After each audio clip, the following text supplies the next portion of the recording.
Iye no come one of UK. Why ye wakete na? Is Nigeria? Me ite call you me Western Nigeria ne. Yeah, we marriage. So here de gbe we mu na. Obviously we are go with marriage. No wonder because of how we do here kyo jave ni ana.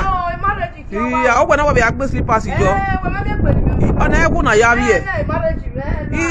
Eri bi gami ga ya megbe e. Wa be gboda fun awere. Abe mi run pa wi ko a. Because it arrest mo La ya je pe pepewe la o. Ya je pe megbewe is better why ko egwe. Be na me we se be ya. Eri we aya bo iwo. Iwa me we marriage we no wo be awu na. Abia ke wa ni we marriage abia ku we bai. Oma gba la wo wo. Oma gba wa zo bi edo. Because after 5 children be married. Oma deyo egbenu de mu na. Egbenu mu na e mo egbe na laja wo wa. Wa bere na we do ayo wa be se UK bana. Iyo ma do me geti yo.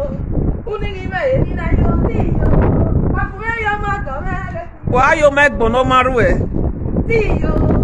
Hello everyone, welcome back to my YouTube channel. If you have not subscribed, my darling people, please do subscribe and smash the notification bell. Thank you and God bless you. My darling people, my correct people, this video today now about one woman what they call Iyenu Kokomo for Facebook. So this video where I see what she do just now, and not just there people because now old woman as she be a grandmother for that matter. Grandmother not supposed to do all those kind of things again now. How can Rita a traditional marriage? Everybody was happy for her. Even me, I did happy for her.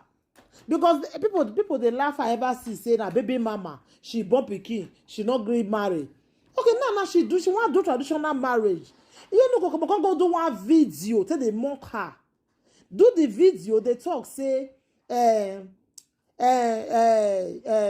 want to do traditional marriage, marriage where the family of the man not there because not be Nigerian man. Because not be Nigerian man. Now all those African country men them. You know, I will put the video more now. See, what kind of video like that when I not just understand?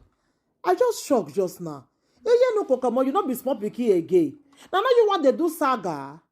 And you go just come out, come mock person like that. Instead when you go there happy for them. I don't just understand the way some of all those presenters say they behave. You will be elderly woman, grandmother. I don't even see say you don't your pikin don't they born for husband house. Now you they do this kind of thing. If your pikin do this kind of thing, how you go take advice am? Talk less of your fellow presenter instead of congratulations. You come out, come they mock her. Ijenu Kokomo, that video where you do just now, but go and delete it. It not called for. Even the rest presenters, when people say they go even do this kind of thing, they not do one.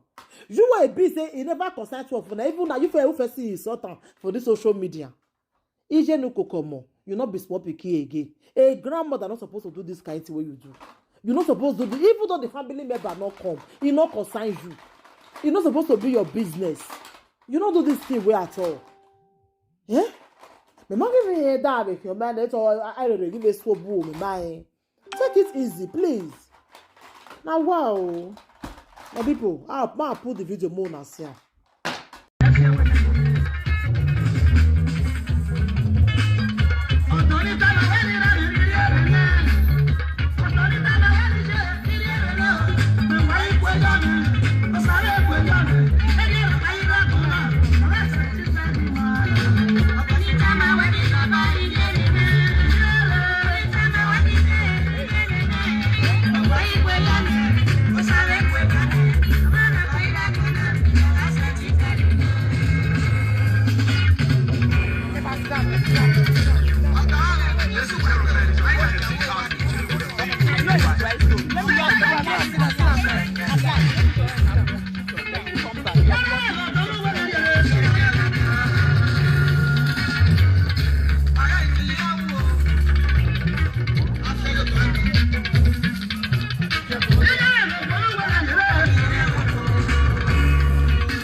iko, iya to iko, echa to iko yeye.